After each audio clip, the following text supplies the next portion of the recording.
Hello everyone, welcome to our YouTube channel conceptual study strong your base to strong your future. आइए हम कर रहे थे अपनी आईसीटी की एमसीक्यू सीरीज। जो थर्ड टेस्ट जो था हमारा, वो आज हमने टेलीग्राम पर डाला था सुबह, ठीक है। और वो उम्मीद करते हैं आप सभी ने क्वेश्चंस किए होंगे सारे, और ये थोड़ा सा लेवल अप था, ठीक है।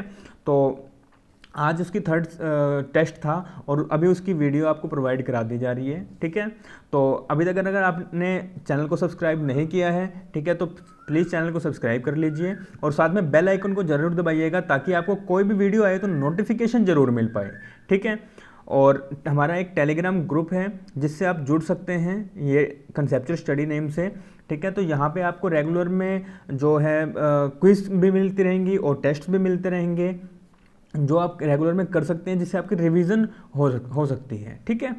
चलिए, तो अभी हमारी फिलहाल में आईसीटी की एमसीक्यू सीरीज चल रही है। इसके बाद हम रेगुलर में फर्स्ट पेपर जो है पूरा वो करते रहेंगे। हमने अभी तक आईसीटी की जो फुल रिवीजन वीडियो है, ठीक है, वो हमने डाली थी, वो आप देखिएगा जरूर। और उससे पहले हायर एजुकेशन या कम्युनिकेशन की भी है, टीचिंग की भी है, तो हमने इनकी फुल रिवीजन वीडियोस डाली हुई हैं, ठीक है। तो आप वो जरूर देखिएगा। और हम रेगुलर में कंटिन्यूस सीरीज चल रही है तो हम रिवीजन करते रहेंगे आपको, ताकि दोबारा एग्जाम से पहले ये सब्जेक्ट दोबारा उठाने की नीड ही ना पड़े। सिर्फ एग्जाम से 2 या 3 दिन पहले आप इनको जस्ट रिवाइज करो और चले जाना, ठीक है। चलिए स्टार्ट करते हैं। आज का पहला क्वेश्चन क्या कहते हैं, द प्रोसेस ऑफ कॉपिंग फाइल एक प्रोसेस, ठीक है, एक प्रोसेस है किस चीज़ का, फाइल्स को कॉपी करने का टू ए सीडी रोम के बारे में हमने पढ़ा था, ठीक है। सीडी ड्राइव पढ़ी थी हमने ना, सीडी ड्राइव और या फिर सीडी रोम्स। सीडी को फिर रिप्लेस करके डीवीडी आया, फिर डीवीडी को रिप्लेस करके आपको क्या आया, ब्लूरे डिस्क आई।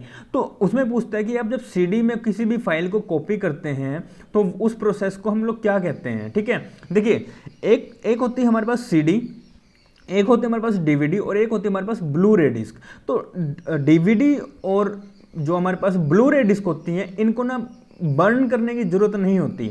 हम जब भी कभी कॉपी करते हैं सीडी में, तो सीडी को हमने बर्न करना होता है। बर्न करने का मतलब ये नहीं है कि आप गैस के ऊपर उसे रखेंगे और वो बर्न हो जाएगी, ऐसा नहीं है। सॉफ्टवेयर होता है, हमें उसे ना एक बर्न करना पड़ता है। तो बर्निंग एक प्रोसेस है जहाँ पे आपके जो सीडी होती है वो मतलब उसके जो फाइल्स हैं उसके जो अंदर सेक्टर्स बने हुए हैं, ठीक है। तो क्योंकि इसमें सेक्टर्स होते हैं, यहाँ पे ये सारा पोर्शन सेक्टर्स वाला होता है, ठीक है। हल्का सा ये इधर हल्का ये जो सर्कल है इस ये तो खाली होता है, इसके पोर्शन में सारा का सारा ये सेक्टर होता है, सारा का सारा, ठीक है। तो इस सेक्टर को अच्छे से उसमें कॉपी करने के लिए हमें बर्न करना पड़ता है। तो बर्निंग एक प्रोसेस है, सॉफ्टवेयर के थ्रू हम करते हैं ताकि हम किसी भी फाइल को सीडी के अंदर कॉपी कर सकें। तो सिर्फ सीडी को ही बर्न करने की रिक्वायरमेंट होती है, डीवीडी या फिर ब्लू रे डिस्क को हमें बर्न करने की रिक्वायरमेंट नहीं होती, ठीक है। तो फर्स्ट का ये आंसर क्या है आएगा अपने पास, बर्निंग, ठीक है। तो प्रोसेस क्या है इसका, बर्निंग।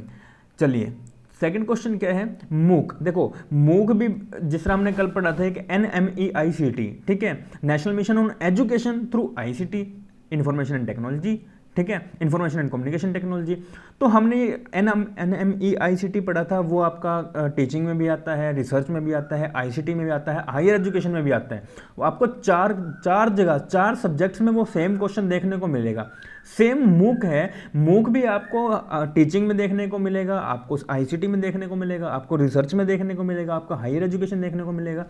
तो मूक हो गया, स्वयं प्रभा हो गया, NMEICT हो गया, या इस तरह के जो भी गवर्नमेंट के इनिशिएटिव्स हैं वो आपको अलग अलग सब्जेक्ट्स में सेम देखने को मिलेंगे, ठीक है। तो आप अगर देखे नहीं है तो हायर एजुकेशन की मैंने एक प्लेलिस्ट बनाई है, आप उसमें जाके देख सकते हैं कि गवर्नमेंट के इनिशिएटिव्स कौन कौन से हैं, ठीक है। तो उसमें बहुत अच्छे तरीके से मैंने आपको समझाया है कि गवर्नमेंट के कौन कौन से इनिशिएटिव्स हैं जो गवर्नमेंट ने चलाए हुए हैं अभी, ठीक है, हायर एजुकेशन के रिगार्डिंग।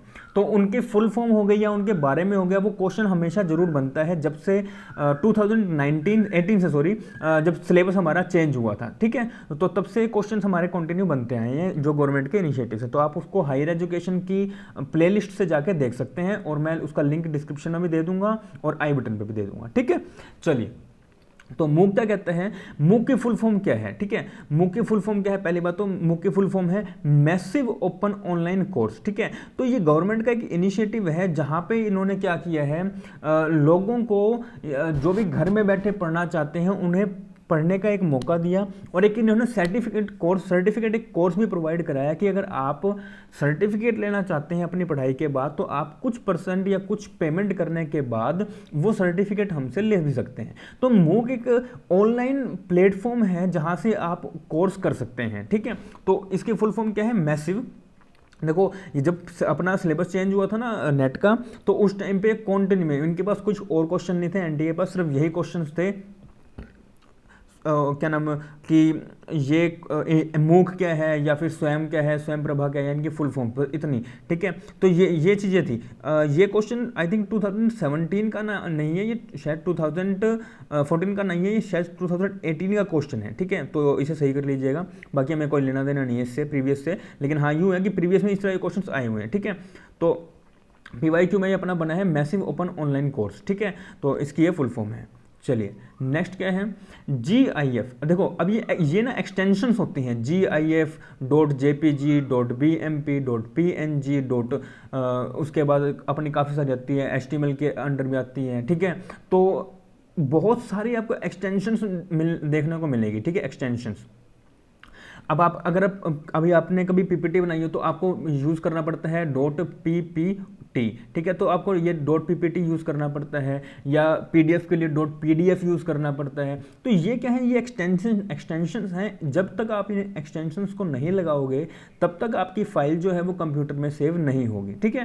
तो अब यहाँ पे ये पूछते हैं ये GIF, JPG, BMP या फिर PNG। देखिए GIF ऑलमोस्ट मुझे नहीं लगता मतलब सभी ने शायद सुना हो, ठीक है। BMP बहुत रेयर बंदों ने सुना होगा, JPG जरूर सुना होगा, और PNG, ये जो दो एक्सटेंशंस हैं ये जरूर सुने होंगे।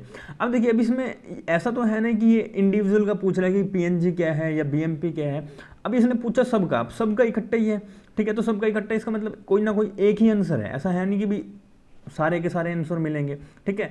तो वो पूछता है कि ये जो एक्सटेंशंस हैं वो किस चीज़ के लिए किस चीज़ के लिए यूज़ होता है, कौन सी डेटा की फाइल को स्टोर करने के लिए हम यूज़ करते हैं, ठीक है। तो JPG अगर आपने सुना हो तो JPG हम लोग इमेज के लिए हम लोग यूज़ करते हैं, ठीक है। इमेज डेटा को हम लोग स्टोर करने के लिए यूज़ करते हैं, कौन से JPG हो गया, BMP, PNG, GIF, ये सारे एक्सटेंशंस जो हैं वो इमेज फाइल्स को स्टोर करने के लिए यूज़ किया जाता है, ठीक है। तो इसका आंसर क्या है, इमेज डेटा। नेक्स्ट क्वेश्चन क्या कहते हैं, आइडेंटिफाई द IP एड्रेस। देखो हमने IP एड्रेस रिवीजन वीडियो में भी बहुत अच्छे से किया, फर्स्ट जो टेस्ट सीरीज थी उसमें भी इसका जिक्र था, सेकंड में भी था जिक्र, और थर्ड में भी जिक्र था, ठीक है। तो कुछ है कि चुनिंदा क्वेश्चन है, URL हो गया, IP एड्रेस हो गया, मेमोरी के क्वेश्चन तो मोस्ट फेवरेट क्वेश्चन है NTA के, ठीक है। तो इनको अपन ने ढंग से करके जाना है, ठीक है। अच्छा, कल कुछ बच्चों के फीडबैक आए, मुझे अच्छा लगा कि आपने बताया कि कितने क्वेश्चंस हमारे सही हुए या और हमको अच्छी लगी वीडियो, नहीं लगी। अच्छा, किसी के एक डिसलाइक भी था, तो मुझे समझ में आया हाँ भाई बढ़िया है कि किसी ने एटलीस्ट रिप्लाई तो दिया कि हाँ भाई फीडबैक तो दिया कि हाँ सर आप बढ़िया पढ़ा रहे हो या नहीं पढ़ा रहे। इसका मतलब डिसलाइक का मतलब है कि मेरे में भी कुछ कमी है, उन्हें हम चेंज कर सकते हैं, ठीक है। तो मैं ज़रूर चेंज करूँगा, आपके फीडबैक मोस्ट वेलकम है, ठीक है। तो आप प्लीज़ फीडबैक जरूर देना, ठीक है। चलिए, तो IP एड्रेस हमने रिवीजन वीडियो में पढ़ा था। तो अगर हमने देखा तो IP एड्रेस एक ऐसा एड्रेस होता है जो हमारे कंप्यूटर को या जो हमारे इंटरनेट जो हम यूज़ करते हैं तो वहाँ पे ये यूज़ होता है, ठीक है। IP एड्रेस से हम पहचाने जाते हैं, ठीक है। तो ये किस तरह से होते हैं, क्या ये डैश के थ्रू हम लोग इन्हें डिनोट करते हैं। पहली बात तो हमने जब डिस्कस किया तो ये चार फॉर्म्स में था, ठीक है, 4 पार्ट्स में बटा हुआ था। लेकिन 4 पार्ट में बटा होने के बावजूद इसमें 3 तरह के कुछ सिंबल आते थे। अब 3 तरह के सिंबल कौन से थे, क्या डैश था या @ थी या डॉट्स थे या डैश थे, ठीक है। तो वहाँ पे हम लोगों ने पढ़ा था कि जो IP एड्रेस होता है वो 4 पार्ट्स में बटा तो होता है, साथ साथ डॉट्स होती हैं, ठीक है। तो देखिए 1, 2, 3 और 4 ये 4 पार्ट्स में बटा है और तीन डॉट्स हैं, 1, 2 और 3, ठीक है। तो IP एड्रेस की जो फॉर्म होती है वो इस तरह की फॉर्म होती है, ठीक है। चलिए, क्या कहते हैं, फर्स्ट वेब ब्राउज़र और वेब सर्च इंजन में मैंने आपको फ़र्क बताया था। जैसे कि गूगल है, देखिए वेब ब्राउज़र तो वो हो गया जहाँ पर आप जिस चीज़ से एक्सेस कर रहे हैं, मतलब मान लो देखो मेनली तो बच्चों जो कन्फ्यूज़न होती है वो गूगल और गूगल क्रोम में होती है, ठीक है। तो जब गूगल होता है और एक गूगल क्रोम होता है, ठीक है, तो जो गूगल है वो है आपका सर्च इंजन, गूगल क्रोम है वो है आपका web browser.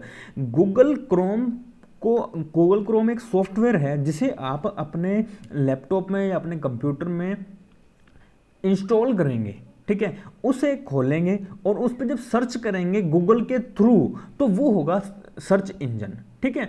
Google Chrome is a software या वेब ब्राउज़र और Google is a search engine, ठीक है। तो यहाँ पे पूछता है कि the first web browser is सबसे पहला जो आपका वेब ब्राउज़र था वो कौन सा था, ठीक है। तो कौन सा है वो www, ठीक है। तो वर्ल्ड वाइड वेब जो है वो आपका फर्स्ट वेब ब्राउज़र रहा है, ठीक है। चलिए next question, internal communication with instructions is done through. जो इंटरनल कम्युनिकेशन, इंटरनल बोले तो देखो दो तरह की कम्युनिकेशन होती है, एक होती है इंट्रा और एक होती है इंटर, ठीक है। इंट्रा तो होती है जब आप ये एक पर्सन है, ठीक है, ये एक पर्सन है, ठीक है, ये ए है और ये बी है, ठीक है, और ये सी है, ठीक है। देखिए जब ये ए खुद से बात करे, मेडिटेशन करे, खुद से ही बात करे, बड़बड़ाता रहे, वो होती है आपकी इंट्रा कम्युनिकेशन, ठीक है। हम लोग इसको कम्युनिकेशन के पार्ट में भी पढ़ेंगे दोबारा से जब रिवीजन करेंगे, ठीक है। और एक होती है इंटर कम्युनिकेशन, जब बी सी से या फिर सी बी से बात करे, इसे हम कहते हैं इंटर कम्युनिकेशन। इसी तरह से हम कंप्यूटर में बात करते हैं जब इंटरनल कम्युनिकेशन की बात करते हैं, internal communication within institutions, इन किसमें, इंस्टीट्यूशंस में, किसमें बात करता है, इंस्टीट्यूशंस में, है ना, इंस्टीट्यूशंस में बात करता है। तो वो कौन सी है, अब एक इंस्टीट्यूशन है, मान लो कि मैंने आपको बताया इंटर, ठीक है, तो इंटरनल खुद से, ये एक इंस्टीट्यूशन है ए, अब इसे ना ए बंदा ना मान के हम लोग, इसे पर्सन ना मान के हम लोग इसे इंस्टीट्यूशन मानेंगे, ठीक है। अब ये जो है ए है वो एक इंस्टीट्यूशन है, ये जब खुद से बात करेगा तो वहाँ पे ये किस तरह की कम्युनिकेशन को इस्तेमाल में लाएगा, ठीक है। तो किस तरह के नेटवर्क को इस्तेमाल में लाएगा, तो वो लाता है अपना लोकल एरिया नेटवर्क। देखिए वाइड एरिया नेटवर्क तो हम लोग इंटरनेट को कहते हैं, तो ये नहीं होगा, इंटरनल नहीं, ये तो एक्सटर्नल का पार्ट हो जाएगा। EBB और MMS का हम लोग यूज़ नहीं करते। MMS तो हम नॉर्मल जब वो पुराने फ़ोन्स में कीपैड वाले फ़ोन्स में हम लोग मेनली यूज़ करा करते हैं, लेकिन आज के टाइम पे खास यूज़ नहीं होते, ठीक है।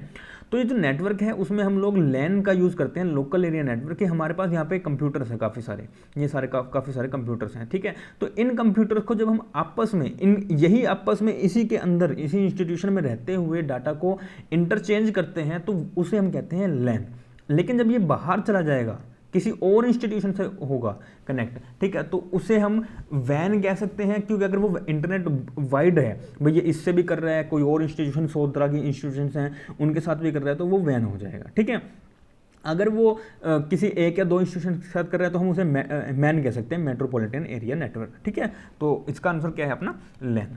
चलिए, ए हार्ड डिस्क क्या कहता है, एक हार्ड डिस्क है, इज डिवाइडेड इनटू ट्रैक्स, ठीक है, वो ट्रैक्स में डिवाइड होती है विच इज फर्दर सब डिवाइडेड।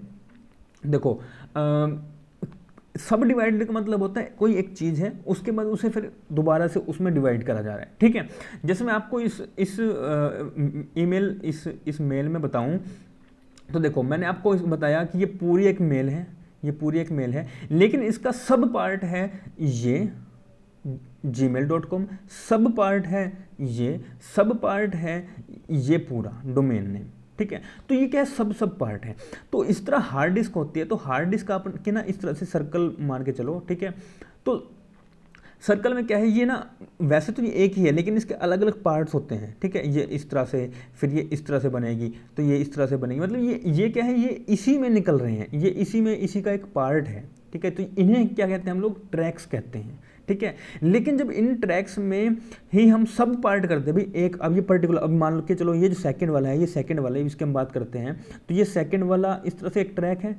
आपने ट्रैक का नाम, ट्रैक तो सुना होगा ना, एथलेटिक ट्रैक, जो आपने बड़े बड़े कॉमनवेल्थ गेम्स में देखा होगा, ओलंपिक्स में देखा होगा, तो ट्रैक, ठीक है। तो ट्रैक जिसमें 400 मीटर की पूरा ट्रैक होता है, ठीक है। तो वो क्या है, वो इस तरह का एक ट्रैक है, सर्कुलर ट्रैक होगा। अब इसी में ना यहाँ पे सेक्टर्स बने होते हैं, ठीक है। यहाँ पे तो आपने देखा है, तो वो CD/DVD की आप बात करें तो ये क्या है, ये जो पोर्शन है ये तो खाली पोर्शन है, ये वाला जो पोर्शन है वो खाली है, लेकिन जो ये पोर्शन है, ये वाले पोर्शन है, ये पोर्शन क्या है आपके सेक्टर्स कहलाते हैं। कि आपने इन ट्रैक्स को फिर से सेक्टर्स में बांट दिया और इन सेक्टर्स में जाके आपका जो डाटा है वो सेव होगा, ठीक है। तो एक hard disk is divided into tracks, पहले ट्रैक्स में डिवाइड होती है, और उसके बाद जब ट्रैक्स को हम सब डिवाइड करते हैं तो उन्हें हम क्या कहते हैं, सेक्टर्स कहते हैं। क्लस्टर्स नहीं कहते, वेक्टर्स नहीं कहते, हेड नहीं कहते, ठीक है।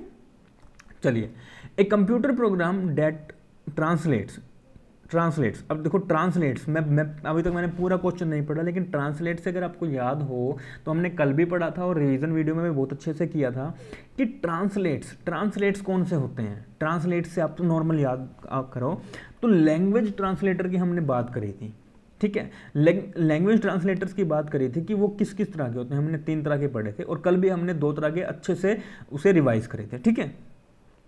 अब पहले क्वेश्चन पढ़ते हैं, एक कंप्यूटर प्रोग्राम डेट ट्रांसलेट से प्रोग्राम, किसको, प्रोग्राम को, ठीक है। अब प्रोग्राम ऑब्वियस है, ट्रांसलेट कर रहे हैं तो इसका मतलब कुछ ना कुछ आपका किसी ना किसी लैंग्वेज में, बोले तो लो लेवल लैंग्वेज में है तो उसको हायर में करना है, या हाई लेवल लैंग्वेज में है तो उसको लो लेवल लैंग्वेज में करना है, या असेंबली लैंग्वेज में करना है, ठीक है। तो बात करते हैं प्रोग्राम को या स्टेटमेंट को। अब क्या कहते हैं प्रोग्राम को, स्टेटमेंट बाय स्टेटमेंट। कैसे, statement by statement into machine language. अब क्या है, इसका मतलब जो आपका डाटा है वो है लो लेवल लैंग्वेज, या फिर आप उसे कहोगे कि मशीन लैंग्वेज, या फिर बाइनरी लैंग्वेज। ये तीनों चीज़ें हैं। लो लेवल लैंग्वेज को ही हम लोग मशीन लेवल लैंग्वेज भी कहते हैं, या फिर बाइनरी लेवल लैंग्वेज भी कहते हैं, ठीक है। और हमारा जो डाटा है उसे कन्वर्ट करना है किसमें, हायर लेवल लैंग्वेज में। किसमें, हायर लेवल लैंग्वेज में। तो लेकिन कैसे, स्टेटमेंट बाय स्टेटमेंट। अब मैंने कल भी आपको बताया था कि ये आपका एक पेज है, इस पे एक डाटा लिखा है, 3 लाइन से लिखी हैं, ठीक है। और ये जो दूसरा पेज है इसमें हम कन्वर्ट करके हमने लिखना है, इसमें हमने कन्वर्ट करके लिखना है, ठीक है। तो एक तो होगा आपका इंटरप्रेटर, एक होगा आपका कंपाइल करके, मतलब पूरे पेज को एक बार में, इस पूरे पेज को एक बार में कन्वर्ट कर देगा तो उसे हम क्या कहेंगे, कंपाइलर। लेकिन अगर वो पहले एक लाइन को करेगा, फिर लो लेवल में से हायर में, फिर दूसरे को करेगा लो से हायर में, फिर तीसरे को करेगा लो से हायर में, ठीक है। सॉरी हायर से लोअर में, ठीक है, हायर से लोअर में, क्योंकि हाई लेवल लैंग्वेज में लिखी गई है और लो लेवल लैंग्वेज बोले तो मशीन लेवल लैंग्वेज ही जो कंप्यूटर को समझ में आती है, ठीक है। तो हाई लेवल लैंग्वेज से हाई लेवल लैंग्वेज से आपकी लो लेवल लैंग्वेज में, ठीक है, मशीन लैंग्वेज में आपको कन्वर्ट करके देगा, ठीक है। तो उसे क्या कहेंगे, जब लाइन बाय लाइन करेगा तो इंटरप्रेटर कहेंगे, ठीक है। तो देखिए दोबारा एक बार देखते हैं, जो हमारी पूरे पेज को अगर करेगा एक बार में तो वो होगा अपना कंपाइलर। किसमें, हाई लेवल लैंग्वेज से मशीन लेवल लैंग्वेज में, ठीक है। तो वो तो होगा हमारे पास कंपाइलर। और अगर वो एक एक लाइन को करेगा, किसमें से, हाई में से लो में, बोले तो मशीन में, ठीक है। हमारा डाटा कैसे था कि हाइयर में जो डाटा था हमारा, ठीक है, हमने जो डाटा लिखा वो हाई लेवल लैंग्वेज में लिखा, बोले तो C++, जावा, VB स्क्रिप्ट, इनमें डाटा हमने लिखा, और वो डाटा हमने कन्वर्ट करना है लो लेवल लैंग्वेज में ताकि उस कंप्यूटर को समझ में आए। तो वहाँ पे कैसे होगा, या तो आप एक बार में पूरे पेज को कन्वर्ट करके कर सकते हो, या फिर एक एक लाइन को कर सकते हो। तो अगर एक पूरे पेज को करोगे तो उसे हम कहेंगे कंपाइलर, और अगर एक एक लाइन को करोगे तो उसे हम कहेंगे क्या, इंटरप्रेटर। तो इसने क्या कहा है, स्टेटमेंट बाय स्टेटमेंट मतलब line wise, line to line, ठीक है। मतलब एक लाइन कर रही, फिर दूसरी लाइन करी, फिर तीसरी लाइन करी, सो ऑन। तो इसे हम कहते हैं इंटरप्रेटर, ठीक है। चलिए अब देखो कंपाइलर की बारी आ गई। एक कंपाइलर इज ए सॉफ्टवेयर, ये सॉफ्टवेयर है विच कन्वर्ट्स। अभी हमने जस्ट डिस्कस किया, क्या होगा इसका,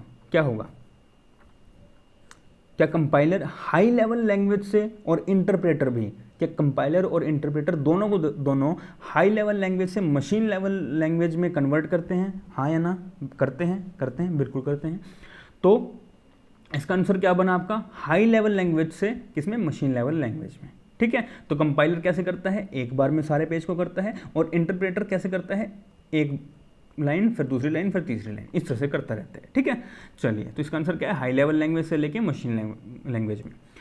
60th क्वेश्चन क्या कहता है, which of the following device enables a computer to transmit data over telephone lines. कौन सा ऐसा डिवाइस है जो एनेबल करता है आपके कंप्यूटर को ट्रांसमिट करने के लिए डाटा टेलीफोन लाइंस के थ्रू। जब टेलीफोन लाइंस के थ्रू हम करते हैं तो वो होता है आपका मॉडेम, ठीक है। सीपीयू नहीं होता, हब नहीं होता, स्विच नहीं होता। देखो मैंने ये तीनों जो है वो बहुत अच्छे से आपको रिवीजन वीडियो में एक बहुत अच्छा सोसाइटी का एग्जांपल लेके मैंने आपको समझाया था, वो आप प्लीज़ जाके जरूर देखिएगा, ठीक है। तो जो मॉडेम होता है, मॉडेम आपका जैसा एक टेलीफोन का डब्बा लगा होता है, ठीक है। उस टेलीफोन के डब्बे के साथ मतलब जो यहाँ से तार निकलेगी वो आपका मॉडेम के साथ जाके कनेक्ट होगा, और वो मॉडेम आपको अलग अलग कंप्यूटर में जो है वो बैठे हैं जब यहाँ पे, ठीक है, तो अलग अलग कंप्यूटर्स को एक सिग्नल प्रोवाइड कराएगा इंटरनेट को यूज़ करने के लिए, ठीक है। चलिए, तो इसका आंसर क्या है आपका modem. Next question, a computer network enables 2 और more computers. A computer network enables 2 और मोर कंप्यूटर्स। तो ये क्या होगा, ठीक है। तो आप यहाँ पे क्या बात कर रहे हैं कि वो जब दोनों एनेबल करेगा, मतलब 2 कंप्यूटर्स को, 2 या 2 से ज़्यादा कंप्यूटर्स को करेगा, तो क्या उसकी स्पीड इंक्रीज होगी? स्पीड इंक्रीज नहीं होगी। क्यों? क्योंकि जो उसका प्रोटोकॉल है, जो उसका डाटा है वो बंट जाएगा, ठीक है। Share data and hardware resources, ठीक है। तो क्या वो डाटा को शेयर कर सकेंगे और हार्डवेयर रिसोर्सेज को शेयर कर सकेंगे? बिल्कुल कर सकेंगे, ठीक है। आप एक सीपीयू से 2 अलग अलग मॉनिटर्स चला सकते हैं, या फिर 2 पूरे प्रॉपर कंप्यूटर से एक इंडिविजुअल प्रिंटर जो है वो दोनों कंप्यूटर के साथ कनेक्ट कर सकते हो, ठीक है। आपने साइबर कैफेज में देखा होगा या बड़े बड़े ऑफिस में देखा होगा कि बहुत सारे कंप्यूटर्स रखे हैं और उन सिर्फ ऑफिस में एक ही प्रिंटर है, जिसमें से भी कमांड देंगे आप, जिस भी कंप्यूटर से कमांड देंगे वो उस प्रिंटर से जाके निकल जाएगा, ठीक है। तो वो चीज़ होती है। इंक्रीज दी वर्क नहीं होगा, मॉनिटर द सॉफ्टवेयर। तो सॉफ्टवेयर को मॉनिटर, देखो यहाँ पे मॉनिटर का मतलब है कि देखना उसको, ठीक है, उसको उसकी जांच पड़ताल या उस पर निगरानी रखना, तो वो चीज़ है। तो इस पर हम ऐसा नहीं करते। तो इसका जो आंसर है वो क्या है? Share data and hardware resource, ठीक है। तो हम शेयर करेंगे डाटा को और हार्डवेयर रिसोर्सेज को। चलिए, बहुत बहुत अच्छा क्वेश्चन है। 2 स्टेटमेंट्स हमें दी गई हैं। क्या कहते हैं? Cache memory is the faster than random access memory. बोलो तो RAM. Cache memory is faster than random access memory. क्या ऐसा होता है? क्या ऐसा होता है? बिल्कुल होता है। क्यों? क्योंकि कैशे मेमोरी मैंने आपको बताया था, अगर अभी तक आपने नहीं देखी तो प्लीज़ जाओ देखो, और देखा है तो याद करो। मैंने इस तरह से करके डाटा लिखे थे, रजिस्टर्स, कैशे, ऐसे ऐसे करके सारा लिखा था। तो आप जितनी ऊपर जाओगे उतनी फास्टर होएगी। तो सबसे पहले आपकी कैशे आती है, मतलब रजिस्टर्स होता है, रजिस्टर के बाद कैशे आती है, फिर आता है आपका रैम रोम, ठीक है। तो कैशे इसका मतलब फास्टर है। बिल्कुल बिल्कुल बिल्कुल सही है, बिल्कुल सही है, बहुत बहुत अच्छा, ठीक है। फर्स्ट स्टेटमेंट सही है। सेकंड स्टेटमेंट क्या कहती है? Random access memory. बोलो तो RAM is closer to the processor than cache memory. Random जो है वो क्या है? वो क्लोजर है प्रोसेसर के, किससे? कैशे मेमोरी से। रैंडम जो आपकी रैम है वो सबसे पास है प्रोसेसर के। ऐसा नहीं होता, ऐसा नहीं होता, ठीक है। जो रैम है आपकी वो बाद में आती है, क्योंकि कैशे मेमोरी आपके पहले आएगी, फिर उसके बाद पहले रजिस्टर्स आते हैं, फिर कैशे मेमोरी आती है, फिर उसके बाद रैम और रोम की बारी आती है, ठीक है। तो ये जो सेकंड स्टेटमेंट है वो आपकी गलत है। तो आंसर क्या हुआ आपका? First statement is correct and एक सेकेंड, ये रहा। Statement first is correct but statement second is incorrect, ठीक है। तो जो सेकंड स्टेटमेंट है आपकी वो इनकरेक्ट है और फर्स्ट स्टेटमेंट जो है आपकी वो करेक्ट है, ठीक है। चलिए, C. RAM is placed on. RAM कहाँ पे प्लेस होती है? क्या वो हार्ड डिस्क में प्लेस होती है? नहीं सर, क्योंकि हार्ड डिस्क एक इंडिविजुअल, वो खुद का एक ड्राइव है, खुद की एक डिस्क है, ठीक है।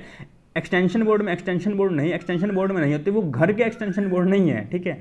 यूएसबी तो एक खुद इंडिविजुअल एक स्टोरेज डिवाइस है, लेकिन जो मदरबोर्ड है, मदरबोर्ड एक प्रॉपर एक मदरबोर्ड होता है, मतलब यूँ कह लो एक, मतलब वो कंप्यूटर की माँ है, मतलब उसके पास सब कुछ है, उसके पास सब कुछ है। बोलो तो यहाँ उसके ना बहुत सारा डाटा, चिप्स जो भी सारे लगे हुए हैं, ठीक है, उनके जो भी स्टोरेज डिवाइस है, रैम हो गया, रोम हो गया, सब कुछ वो पूरा कंप्यूटर इस मदरबोर्ड से ही कनेक्ट है, ठीक है। तो मदरबोर्ड क्या है? इसका आंसर है, ठीक है। चलिए, फिर क्या? Given below the 2 statement. अब फिर से 2 स्टेटमेंट्स हैं, स्टेटमेंट 1 है और स्टेटमेंट 2 है। वर्ल्ड वाइड वेब जो www is not an example of client server technology. जो www है वो आपका क्लाइंट सर्वर टेक्नोलॉजी है, नो सॉरी नहीं है, ठीक है। तो क्या ये स्टेटमेंट सही है? सही है? नहीं, ये स्टेटमेंट सही नहीं है। क्यों? क्योंकि जो www है वो आपकी स्टेटमेंट सही है, मतलब वो क्लाइंट सर्वर टेक्नोलॉजी प्रोवाइड करता है, ठीक है। क्योंकि आप देखो, अगर आप जाओगे तो आप किसी भी वेबसाइट को लिखो तो वहाँ पे आपके अपने आप www लिखा आ जाएगा, और कोई भी वेबसाइट होगी www का मतलब ही यही है कि आप पूरे वर्ल्ड में से कहीं से भी डाटा को कलेक्ट कर सकते हैं, तो आपको एक्सेस देता है पूरे वर्ल्ड के डाटा का, ठीक है। तो ये स्टेटमेंट्स गलत कह रहा है, अगर नोट नहीं होता तो ये सही होता, ठीक है। तो ये गलत है, ठीक है।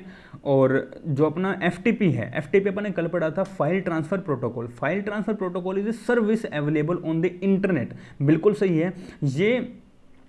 ये क्या है, ये आपको ये प्रोटोकॉल है इंटरनेट का कि आप किस तरह से अपनी फाइल्स को ट्रांसफ़र करेंगे, आपके क्या प्रोटोकॉल्स रहेंगे, उनको मानना या नहीं मानना, या कैसे करोगे आप उनको फॉलो, तो वो क्या है, वो एक इंटरनेट का प्रोटोकॉल है जो आपको फॉलो करना होता है अगर आपको इंटरनेट अच्छे से यूज़ करना है तो, ठीक है। तो इसका आंसर क्या है, फर्स्ट तो है आपका गलत और सेकेंड जो है आपका सही। तो आंसर क्या है इसका, ये, ठीक है। Statement 1 is incorrect and statement 2 is true, ठीक है। चलिए 65th statement 1, compiler are software, compiler जो है वो सॉफ्टवेयर है, या फिर touch screen monitors are input output device, ठीक है। अब इन दोनों में से आपको बताना है कि कौन सी स्टेटमेंट सही है, कौन सी स्टेटमेंट आपकी गलत है, ठीक है। तो कहता है कंपाइलर आर सॉफ्टवेयर, हमने भी बात करी कंपाइलर की और इंटरप्रेटर की। तो कंपाइलर क्या है, एक सॉफ्टवेयर है जो हाई लेवल लैंग्वेज के डाटा को लो लेवल लैंग्वेज में या फिर मशीन लैंग्वेज में कन्वर्ट करता है, तो ये एक सॉफ्टवेयर है, बिल्कुल सही है। Touch screen monitors are input output device, बिल्कुल है, बिल्कुल है। आप अब देखो, एक जो इस अपने टच स्क्रीन है ना, वो इनपुट डिवाइस भी है और आउटपुट डिवाइस भी है। क्यों? क्योंकि आप अपने फ़ोन पे टच करके देखो, आप उस पर जब टच कर रहे हो, मान लो ये गूगल क्रोम का यहाँ पे ना वो आइकन है, आप उस पर टच करोगे तो आपने क्या किया, इनपुट दिया और वो खुल के आपके सामने इंटरफेस खुल के आया, तो वो क्या है, आपका आउटपुट हुआ। तो ये दोनों स्टेटमेंट क्या है, सही है, ठीक है। तो both statement 1 and 2 are true. चलिए next question, GUI stands for, GUI ये क्या कहता है, GUI बोले तो आप यहाँ पे ना हम बात करते हैं ग्राफिक्स की, किसकी बात करते हैं हम लोग, ग्राफिक्स की। तो क्या कहते हैं, ग्राफिकल यूजर इंटरफेस। तो आपको जो इंटरफेस प्रोवाइड कराता है यूजर को, किस तरह का, ग्राफिकल इंटरफेस, ठीक है। तो वो क्या है, आपका GUI कहलाता है, ठीक है। GUI stands for graphical user interface. चलिए next question, Microsoft Access, Oracle and SQL are example of. देखो मैंने आपको कल भी बताया था कि SQL हो गया, SPSS हो गया, माइक्रोसॉफ्ट जो आपका एक्सेल है, ये जो 3-4 एप्लीकेशन सॉफ्टवेयर्स हैं, ये हमें बहुत ज़्यादा PhD में बहुत ज़्यादा हेल्प करने वाले हैं। तो इन्हें अभी भी कंटिन्यू, आपके पास अभी लॉकडाउन है तो रेगुलर में मतलब आधा घंटा भी दोगे तो सीख जाओगे धीरे धीरे। तो आपको ये बहुत ज़्यादा हेल्पफुल होने वाले हैं ये जो इस तरह के सॉफ्टवेयर्स हैं। तो प्लीज़ इन पर अगर थोड़ा सा ट्राई कर सको तो ज़रूर करिएगा, ठीक है। चलिए, तो क्या कहते हैं, ये किस चीज़ के एग्जाम्पल हैं, ये किस चीज़ के एग्जाम्पल हैं। तो ये मैंने आपको अभी फिर से मैंने बताया कि ये क्या है, PhD में हेल्प करेगा। तो PhD में कैसे हेल्प करेगा, क्या फाइल डाटा बेस बनेगा हमारा? नहीं सर, ऐसा नहीं बनेगा, टेम्पलेट भी नहीं बनेगा।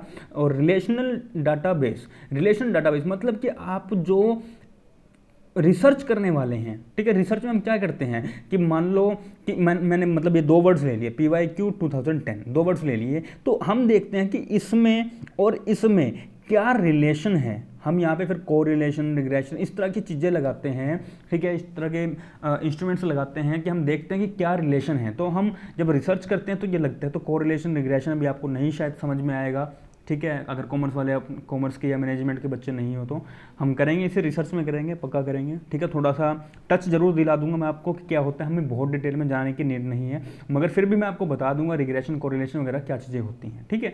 तो देखो कोरिलेशन क्या है आपका, कि एसोसिएशन क्रिएट करता है, कि बताता है कि कितना ज़्यादा रिलेशन है। तो SQL क्या है, SQL इसी तरह का एक सॉफ्टवेयर है जो आपको मदद करता है रिलेशन मेंटेन करने में, किसमें, डाटा में, कौन सी डाटा में जो आपने कलेक्ट किया है वो वाला डाटा, ठीक है। तो इसमें रिलेशन मेंटेन करने में आपकी हेल्प करता है। तो आंसर क्या है इसका, रिलेशनल डाटा बेस। चलिए, बहुत बहुत अच्छा क्वेश्चन है। द पर्पज, स्टेटमेंट फर्स्ट क्या कहती है, the purpose of ICT interventions in classroom teaching is to promote and optimise learning outcomes. देखो ये अब जो क्वेश्चंस आ रहे हैं वो इसी तरह के क्वेश्चंस आते हैं। इस तरह के क्वेश्चंस कैसे आ रहे हैं कि आपको टीचिंग भी मिक्स कर दिया जाएगा, रिसर्च भी मिक्स कर दिया जाएगा, ICT भी मिक्स कर दिया जाएगा, और इन तीनों सब्जेक्ट्स को मिक्स करके एक क्वेश्चन बना देंगे। अब ये वही क्वेश्चन है, ये वही क्वेश्चन है, ठीक है। देखो अभी तक अगर पेपर किया नहीं आपने तो एक बार ये क्वेश्चन पढ़ो, आराम से पढ़ो, फिर अपने आप आंसर दो और उसमें फिर मैच करो, ठीक है, पॉज करो, आंसर सोचो और फिर मैच करो। तो ये देखना। तो अब इसमें आपको 3 तरह के क्वेश्चन देखने को मिलेंगे, ठीक है।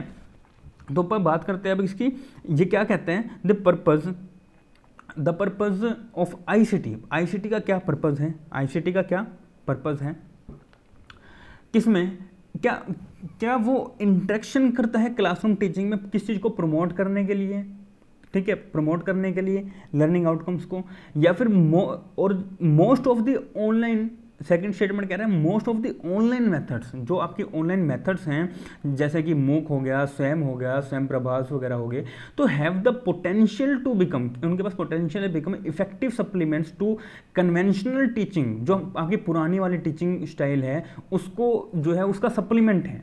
क्या ऐसा है? ऐसा है। पहले कन्वेंशनल में क्या होता था कि अगर आप मुझसे पढ़ना चाहते हो तो आप मेरे पास ऑफलाइन आते, आप मुझसे पढ़ के फिर जाते। अभी क्या आप अपने घर में बैठे हैं आराम से, जब भी आपका मन करे, आपको अगर 2 बजे का मन कर रहा है पढ़ने का 2 बजे पढ़ लो, सुबह 6 बजे मन कर रहा है पढ़ने का 6 बजे पढ़ लो, ठीक है, 7 बजे मन कर रहा है 7 बजे पढ़ लो। तो आप अपनी कन्वीनियंस के हिसाब से पढ़ सकते हैं। तो इसका मतलब ये जो सेकेंड स्टेटमेंट है बिल्कुल सही है, बिल्कुल सही है। फर्स्ट स्टेटमेंट क्या करते हैं, ये क्या इंटरवेंशंस प्रोवाइड कराते हैं आपको प्रमोट करने के लिए, ये भी बिल्कुल सही है। तो आंसर क्या है इसका, both first and second statement are true, ठीक है। तो ये दोनों स्टेटमेंट जो है आपकी वो ट्रू है, ठीक है।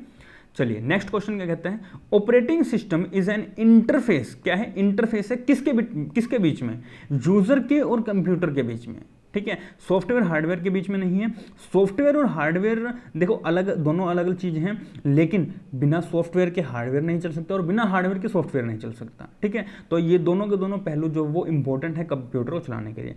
कंपाइलर एंड हार्डवेयर का नहीं, कंपाइलर एक अपना सॉफ्टवेयर है अलग से, और हार्डवेयर तो एक मतलब जो हार्ड चीज़ है, मतलब अगर आप सीपीयू को टच करोगे तो वो हार्डवेयर है, उसको मॉनिटर को टच करोगे तो वो हार्डवेयर है, ठीक है। लेकिन आप सॉफ्टवेयर को टच नहीं कर सकते, आप उसको सिर्फ और सिर्फ देख सकते हैं, वो भी उसको प्रोसेस करते हुए, लेकिन पूरे प्रॉपर भी नहीं, सिर्फ उसको आप आइकन देख सकते हैं या वो किस तरह से काम कर रहा है थोड़ा बहुत वो देख सकते हैं बस, ठीक है।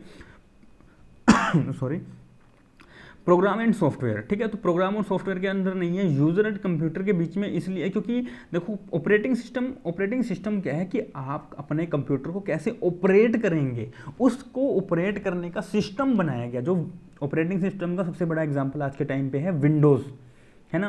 पहले भी बहुत सारे थे, लाइनेक्स हो गया, ठीक है, तो विंडोज़ 98 वगैरह थे, तो अब क्या है विंडोज़ है, विंडोज़ 7 थी, फिर 10 आ गई, फिर 12 है। तो ये क्या है, ये आपको ऑपरेटिंग सिस्टम है आपके। तो ये किसके बीच में, कंप्यूटर के और यूजर के बीच में इंटरफेस, मतलब कि उनको लिंक करवाने का काम करता है, ठीक है। तो आंसर क्या है इसका, सी। चलिए अब आया मैचिंग वाला क्वेश्चन, थोड़ा सा अच्छा, हम इसमें कुछ नई चीज़ें सीखेंगे। देखो सिंक्रोनियस होता है, एक होता है असिंक्रोनियस। सिंक्रोनियस मीडिया का मतलब होता है, ये कम्युनिकेशन में आएगा क्वेश्चन, आईसीटी में भी क्वेश्चन आएगा, ठीक है, ये 2 जगह पे बनता है। सिंक्रोनियस का मतलब होता है, अगर आप अभी कहो कि सर आप ना हमारी लाइव क्लासेस लिया करिए, आप ना एक काम करोगे, आप ना जो ये करवा रहे हो सब कुछ, वो हम ना हमारे जो कंसेप्ट है वो और अच्छे से क्लियर होंगे, आप हमारी लाइव क्लासेस लेना। तो मैं कहूँगा चलो ठीक है, मैं कहूँगा ठीक है। तो हम जब लाइव पढ़ेंगे, मैं जो बोल रहा हूँ वो आप उसी इमीडिएटली उसी टाइम पे आप सुन पा रहे हैं, तो उसे हम क्या कहेंगे, आप कहेंगे सिंक्रोनियस मीडिया। और असिंक्रोनियस, मैं पहले अपने लेक्चर को रिकॉर्ड कर रहा हूँ, फिर आपके पास मैं वहाँ पे मतलब यूट्यूब पे अपलोड करूँगा, आपके पास नोटिफिकेशन जाएगी, आप उसे देखेंगे, तो वो क्या होगा, असिंक्रोनियस मीडिया। मतलब सिंक्रोनियस मतलब सेम टाइम पे, असिंक्रोनियस मतलब डिफरेंट टाइम पे। तो सिंक्रोनियस मीडिया का जो एग्जाम्पल होता है वो क्या होता है, आपका ईमेल, ठीक है, ईमेल जो है वो उसका एग्जाम्पल होता है ये, ठीक है। और असिंक्रोनियस मीडिया का जो एग्जाम्पल होता है वो होता है आपके पास आपका टेलीफोन का, ठीक है, सॉरी इसका अपना एप्लीकेशन ऑफ मल्टीमीडिया का, ठीक है। तो सिंक्रोनियस तो हो गया आपका ईमेल, मतलब आप मेल पे देखो, और बहुत एग्जांपल हो सकते हैं इसके, ठीक है, लाइव इंटरेक्शंस वगैरह। तो ईमेल जो होता है वो हम लेके चलते हैं कि सिंक्रोनियस मीडिया का पार्ट है। वैसे तो बहुत बुक्स में ऐसा नहीं लिखा हुआ कि ईमेल पार्ट है, लेकिन एनटीए से मानती है कि ये जो है वो ईमेल जो है वो सिंक्रोनस मीडिया का पार्ट है, क्योंकि मेल में आप क्या करते हैं कि आप जैसे ही भेजोगे वैसे ही आप सामने वाले के पास पहुंचेगा और उसका वो फीडबैक दे सकता है, ठीक है। तो ये क्या है, मेल जो है वो सिंक्रोनस मीडिया का पार्ट है।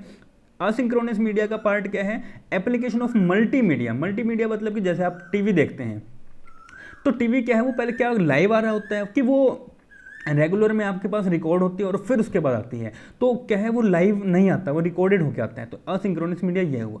रिच मीडिया हुआ आपका टेलीफोन, मतलब वो जो सबके पास एक्सेस है जिसका, तो टेलीफोन आपके पास मतलब बहुत, मतलब यूँ लगा लो कि अगर 100 बंदे हैं तो उनमें से 98% या जो है वो 95% लोगों के पास उसका एक्सेस है, तो वो क्या है रिच मीडिया है, ठीक है। मतलब उसके थ्रू आप बातचीत या कम्युनिकेशन कर सकते हैं।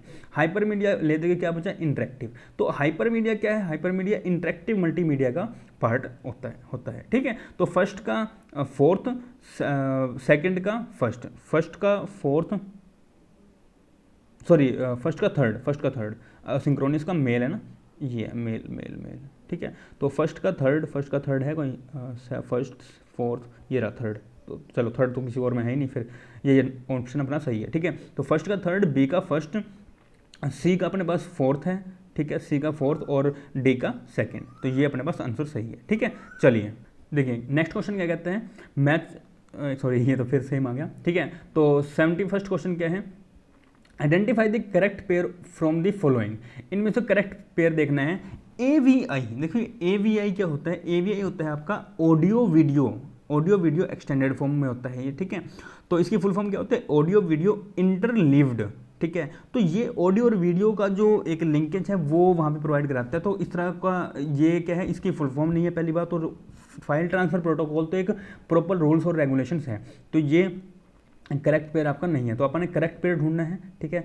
एक्सेल वर्ड प्रोसेस सॉफ्टवेयर, क्या वर्ड प्रोसेसिंग सॉफ्टवेयर होता है, नहीं होता, क्योंकि हम इसमें डाटा जो है उस डाटा को कलेक्ट करते हैं, ठीक है, उसको मेंटेन करके रखते हैं। किस फॉर्म में, एक्सेल, मतलब कि रोज और कॉलम्स के फॉर्म में हम डाटा को मेंटेन करके रखते हैं। तो एक्सेल क्या है, इसमें हम कल भी हमने एक क्वेश्चन पढ़ा था कि ऑटोमेटिक कैलकुलेशन किस में होते हैं, तो वो एक्सेल में होती है। HDD बोलते हो हार्ड डिस्क ड्राइव, क्या ये क्लाउड स्टोरेज फैसिलिटी होती है, नहीं, ऐसा नहीं होता, क्योंकि हमने पढ़ा था कि क्लाउड एक वर्चुअल मेमोरी कहा जाता है क्लाउड को, ठीक है, तो ऐसा नहीं होता। तो HDD क्या है, वो एक अपने आप में ड्राइव है जिसमें आप CDs को या DVDs को रन करने का काम करते हैं, ठीक है। उबंतु क्या है, एक ऑपरेटिंग सिस्टम है, जैसा आपका विंडोज़ है ना, वैसे एक उबंतु है, वो एक आपका ऑपरेटिंग सिस्टम है, और यही आपका आंसर सही है, ठीक है। बाकी तीनों आपके गलत हैं, और जो फोर्थ आंसर है वो आपका सही है। तो Ubuntu is a operating system, तो ये सही बात कह रहे हैं, ठीक है। चलिए नेक्स्ट क्या है, satellite communication works through, satellite का जो कम्युनिकेशन है कैसे काम करता है, क्या रेडार के थ्रू काम करता है, रिपीटर, ट्रांसमीटर, ट्रांसपोंडर। रडार्स वगैरह हो गए, रडार्स तो हो गया जो आप यूज़ करते हैं समुद्र में, ठीक है, समुद्र के थ्रू रेडिएशंस फेंक के, ठीक है। रिसेप्टर्स नहीं करते, ट्रांसमीटर्स नहीं करते, ट्रांसपोर्ट जो हमारे ट्रांसपोंडर्स होते हैं इनका यूज़ करते हैं, ये भी एक तरह के सिग्नल्स होती हैं, ठीक है। इन सिग्नल्स, जो ये सिग्नल्स यूज़ होते हैं वो सैटेलाइट में यूज़ होते हैं, कि आप पृथ्वी से बाहर या जो अंतरिक्ष में कोई भी सैटेलाइट है उसको अपने अर्थ तक कैसे लेके आ रहे हैं, कैसे लेकर आ रहे हैं, किस रेडिएशंस के थ्रू, उनको हम कहते हैं आपका ट्रांसपोंडर, ठीक है। चलिए, in banking system ATM means, ATM कम, अब यहाँ पे ATM की फुल फॉर्म है, ये बहुत क्वेश्चन में आपको, अब कोई भी यूनिवर्सिटी एग्जाम उठा के देख लो, SSC का उठा के देख लो, ये बहुत जगह पे क्वेश्चन देखने को मिलते हैं, ठीक है। जब ATM शुरू में आए थे तो बहुत जगह ये क्वेश्चन देखने को मिला था, तो आज भी आते हैं, ठीक है, बस थोड़ा कन्फ्यूज़ कर देते हैं, ठीक है। तो ATM की फुल फॉर्म क्या है, ऑटोमेटिक से आपको कंफ्यूज करेगा, ठीक है, automatic teller machine, automatic time machine, तो इनमें से कुछ भी नहीं है। ऑटोमेटेड ध्यान रखना, इसको ऑटोमेटेड है, इसका थोड़ा अलग है, ऑटोमेटिक नहीं है, मैटिक से मेटेड बना है, तो ऑटोमेटेड टेलर मशीन इसका जो है वो आंसर सही है, ठीक है। चलिए, द टर्म प्लॉटर, हमने प्लॉटर की बात करी थी, प्लॉटर इज डिस्क्राइब्ड एज, हमने प्लॉटर की बात करी थी, एक होता है प्रिंटर, एक होता है प्लॉटर। प्रिंटर तो वो जो आपको कागज जो प्रिंट आउट हो करके दे देते हैं, ठीक है। लेकिन जो प्लॉटर होता है ना, वो प्लॉटर होता है जो आपने कभी अगर बाइक्स में, ट्रक्स में लगवाया हो, जो ट्रकों के पीछे शायरियाँ लिखी होती हैं, आपने कभी देखा वो जुत्ती टांग के लिख देते हैं, बुरी नज़र वाले तेरा मुंह काला, और पता नहीं क्या क्या, ठीक है। तो वो क्या है, वो ना प्लॉटर के थ्रू प्रिंट होते हैं, ठीक है। या बड़े बड़े जो बैनर्स हो गए, होर्डिंग्स होगी, वो क्या है, वो प्लॉटर्स के थ्रू, या जो न्यूज़पेपर हो गया वो आपका प्लॉटर के थ्रू आपका जो है प्रिंट होता है। तो प्लॉटर एक ऐसी मशीन है जो आपको ड्राइंग्स में या फिर ग्राफिक्स में प्रिंट करने में हेल्प करती है, ठीक है। तो an output device to produce, क्या करता है, क्या करने में, प्रोड्यूस करने में ड्राइंग्स को या फिर ग्राफिक्स को, ठीक है। ये आपकी कोयल है, बहुत ज़्यादा बोल रही है, ठीक है, नेचर है यार, क्या कर सकते हैं। तो an output device to produce, थोड़ा देख लेना, एडजस्ट कर लेना यार, ये कोयल बहुत ज़्यादा बोल रही है। An output device to produce drawings and graphics, ठीक है। तो ये क्या है, ये प्लॉटर काम करता है, क्या काम करता है, एक ऐसा डिवाइस है जो ड्राइंग्स को या फिर ग्राफिक्स को प्रोड्यूस करने में, मतलब उनको अच्छे से बेस्ट क्वालिटी प्रोवाइड करने में आपको हेल्प करता है, ठीक है। तो प्लॉटर ये काम करता है। तो प्लॉटर दो तरह के होते हैं, एक फ्लैट भी होता है, एक राउंडेड शेप में भी होता है, तो मैंने आपको वो बताया हुआ है, उधर से देख लेना रिवीजन वीडियो से, ठीक है। चलिए आज last question, which of the following device allows user to copy an external document and save it in electronic form onto a computer. तो इस तरह का कौन सा एक ऐसा डिवाइस है जो आपके जो एक्सटर्नल सोर्स है या एक्सटर्नल डाटा है उसको जो कॉपी करता है और उसको अपने कंप्यूटर में संभाल के रख लेते हैं। क्या प्लॉटर होता है? हमने प्लॉटर तो अभी देखा कि वो प्लॉटर तो एक आउटपुट डिवाइस है कि आप कुछ भी दे रहे हैं, कुछ भी इंस्ट्रक्शन दिया और उसको निकाल के उसने एक बैनर, आपने बैनर छपवाया, बैनर निकाल के दे दिया। प्रिंटर भी इसी तरह का, आपने प्रिंटर पे Ctrl+P किया और वहाँ पे प्रिंट दे दिया मशीन में और आपको प्रिंट निकाल के दे दिया। स्कैनर क्या होता है? स्कैनर आपको प्रिंट नहीं देता। अब यहाँ उल्टा होता है कि यहाँ पे एक पेपर है, उसको स्कैन करेगा और उसको कंप्यूटर में जाके सेव कर देगा, ठीक है। स्पैमर नहीं होता, ठीक है। तो आपका जो आंसर है वो क्या है? स्कैनर, ठीक है। चलिए आज के लिए सिर्फ इतना ही, ठीक है। उम्मीद करता हूँ आप जरूर बताएंगे कि कितने क्वेश्चंस आपके सही हुए हैं, और प्लीज़ शेयर करो इस वीडियो को, ठीक है। चैनल को सब्सक्राइब करो, और वीडियो अगर अच्छी लगे तो लाइक ज़रूर करना, कमेंट करके ज़रूर बताना कैसी लगी, और टेलीग्राम चैनल जो हमारा वो ज्वाइन कर लो आप लोग, रेगुलर में टेस्ट मिलेंगे, ठीक है। चलिए मिलते हैं कल एक नए टेस्ट सीरीज़ के साथ। कल लास्ट टेस्ट सीरीज़ है हमारी ICT की, जो उसके बाद हम लोग ICT पूरा ख़त्म हो जाएगा अपना, आप सब कुछ रिवाइज कर चुके हैं। ICT बहुत अच्छे तरीके से हमने 4 दिन में हम लोग कंप्लीट कर देंगे, ठीक है। उसके बाद अपने को ICT उठाने की जरूरत नहीं है, लेकिन जब मैं कहूँगा तो हम लोग रिवाइज भी करेंगे, तभी 1 दिन में या 2 दिन में जब मैं आपको बताऊँगा कि अपन ने कब करना है, 15-20 दिन या महीने 2 महीने बाद, जब भी मैं बताऊँगा उस तब छेड़ना, उससे पहले मत छेड़ना ICT, ठीक है। तब अपन सब कुछ रिवाइज कर देंगे, ठीक है। चलिए तो आज के लिए सिर्फ इतना ही, थैंक यू वेरी मच।